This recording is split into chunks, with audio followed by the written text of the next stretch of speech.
Sen çok. Ha, sen çek ediyor. Bir de diyelim şallar yapma şallar evde çek.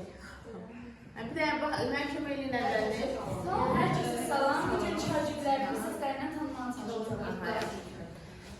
Hello my friends. Today my little kids make me a little surprise. They will say me 2 or 3 sentences about our subject or about English lesson or maybe by me, and I will catch them by their voices. Let's begin. Hazırsınız uşaqlar? Ayşe gelin.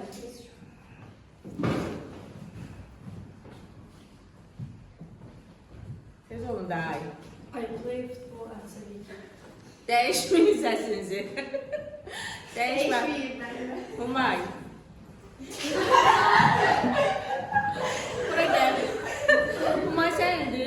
Yok ben. Yo, değişirsin sesiniz onu.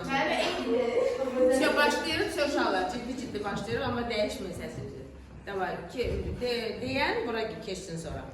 The first world champion is Uruguay. Əziz. Bura keç.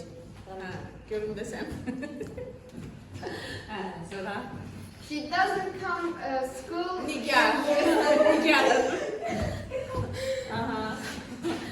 Sonra. What a good team you have. Oy, Humay. You are Ne the best dedin team. sen? What a good team you have. Gerçekten varsın. Ha. Sonra. Benim mahallemin çocuklu resim ben. Elvin. Motor. Sonra. There are no French fries. Oy, Behri Banım. Ayağım. Sonra. You are the best teacher ever. Usublu. Ben Aysu bu arada. Aysu.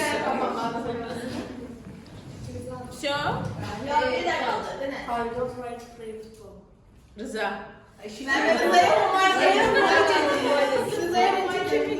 Sen edin sesini değiştirmiştin. Ben değişmemiş. Ha.